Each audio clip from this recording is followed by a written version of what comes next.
আসসালামু আলাইকুম। এটি কারো কাছে গোপন নয় যে সিনেমার বিকাশ অব্যাহত রয়েছে। আজকের গ্রাফিক্স ডিজাইন এত উচ্চ স্তরে যে কম্পিউটার দ্বারা তৈরি চিত্রগুলোকে অবাস্তব মনে করলেও যেন ভুল হবে, কারণ এখনকার অ্যাডভান্স ভিএফএক্স এবং সিজিআই অন্তর্ভুক্ত মুভিগুলোকে অবাস্তব কল্পনা করা কঠিন, কেননা এগুলো বাস্তব থেকে একটু আলাদা নয়। কিন্তু আপনি যদি সেই মুভিগুলোকে ভিএফএক্স এবং সিজিআই ছাড়া দেখতে কেমন তা দেখতে আগ্রহী হন, তাহলে এই ভিডিওটি আপনার জন্য। কেননা এই ভিডিওতে আমরা জানতে পারবো এখনকার ইন্টারেস্টিং বলিউড মুভিগুলোর পেছনের রহস্য, যা দেখার পর আপনার মাথা ঘুরেও যেতে পারে।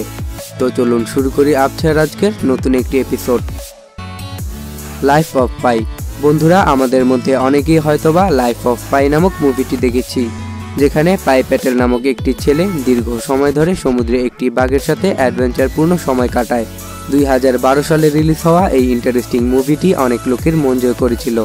এই মুভিটি অবিশ্বাস্য গ্রাফিক্সের মাধ্যমে সব দর্শকের আকর্ষণ কেড়ে নিয়েছিল। কিন্তু এই মুভির শুটিং কোনো সমুদ্রে করা হয়নি, বরং এটি একটি কৃত্রিম সুইমিং পুলে করা হয়েছিল।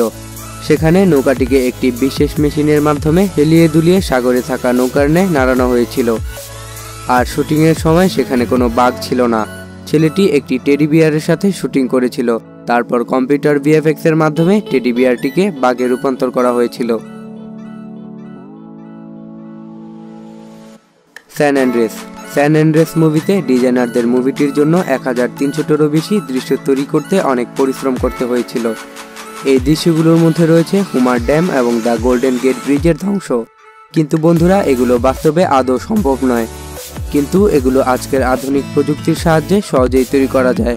স্যান অ্যান্ড্রেস মুভিতে দ্য গোল্ডেন গেট ব্রিজের ধ্বংসের অংশটি তৈরি করা হয়েছিল একটি গ্রিন স্ক্রিনে, যেখানে একটি কৃত্রিম গোল্ডেন গেট ব্রিজ ছিল এবং এর পাশ থেকে বালতি দিয়ে পানি ঢালা হচ্ছিল। তারপর এটিকে ভিএফএক্স এবং সিজিআই টেকনোলজির মাধ্যমে এমন বাস্তব চিত্রে পরিণত করা হয়েছিল। জঙ্গল বুক। বন্ধুরা, মুগলি ফিল্মের নাম শুনলেই আমাদের মাথায় অনেক সুন্দর জঙ্গল এবং অদ্ভুত অদ্ভুত পশু পাখির কথা মনে পড়ে। কিন্তু এই মুভিটির শুটিং কোনো জঙ্গলে করা হয়নি, বরং এটি একটি গ্রিন স্টেজে করা হয়েছিল।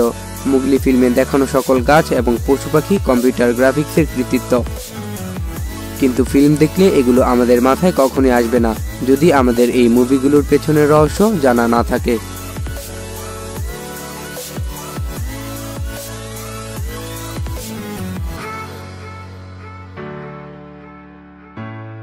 আলাদিন। এই মুভিটি রিলিজ হয়েছে 2019 সালে। বলিউডের মোস্ট ইন্টারেস্টিং মুভিগুলোর মধ্যে অন্যতম এটি। এর পেছনে ব্যয় করা হয়েছিল $183 মিলিয়ন এবং আর্নিং হয়েছে $1.051 বিলিয়ন। তাহলে বুঝতেই পারছেন এই মুভিটি মুভি প্রেমীদের কাছে কতটা জনপ্রিয়। তো চলুন আমরা এখন দেখি এই মুভি তৈরির পেছনের দৃশ্যগুলো, যেখানে আলাদিন আকাশে নয় বরং একটি গ্রিন স্টেজে শুটিং করছে।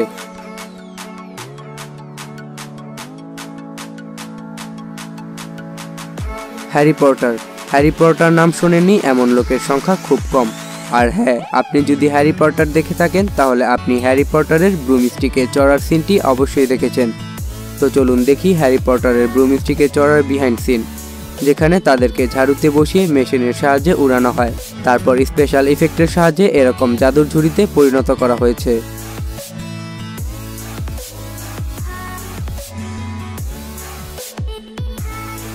ম্যালেফিসেন্ট।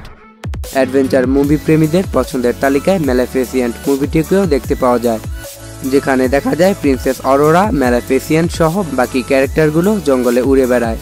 কিন্তু এই মুভির শুটিং কোনো জঙ্গলে করা হয়নি, বরং একটি স্টেজে করা হয়েছে এবং তাদেরকে উড়ানো হয়েছে একটি লোহার দণ্ডের সাহায্যে। তারপর ভিএফএক্স এবং সিজিআই টেকনোলজির মাধ্যমে এর রূপ পরিবর্তন করা হয়েছে।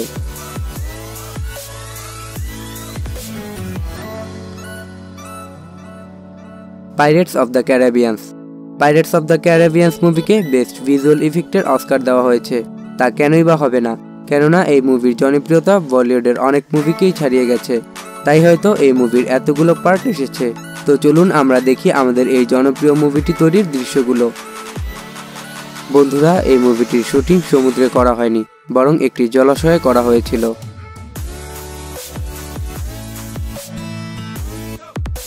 Captain America. এই মুভিতে দেখা যায় মুভির ক্যারেক্টারগুলো এখানে সেখানে মারামারি করে, কিন্তু বন্ধুরা এই মারামারিগুলো গ্রিন স্ক্রিনেই সীমাবদ্ধ। তারপর গ্রিন স্ক্রিন রিমুভ করে ব্যাকগ্রাউন্ড বসিয়ে এই মুভিগুলোকে এতটা ইন্টারেস্টিং বানানো হয়। John Wick. বন্ধুরা, জন উইক মুভির পার্ট 3-তে এরকম ডেঞ্জারাস বাইক রেসিং তো অবশ্যই দেখেছেন, কিন্তু একটি মুভির জন্য ডিরেক্টর এইরকম রেড লিস্ট বাইক রেসিং কখনই করাবে না। এই সবই এডিটের কারসাজি। এই শুটিং করা হয়েছিল একটি নীল কক্ষে, যেখানে বাইকে বসে অ্যাক্টররা টার্নেলে ডেঞ্জারাস বাইক রেসিং এর মতো অ্যাক্টিং করছে।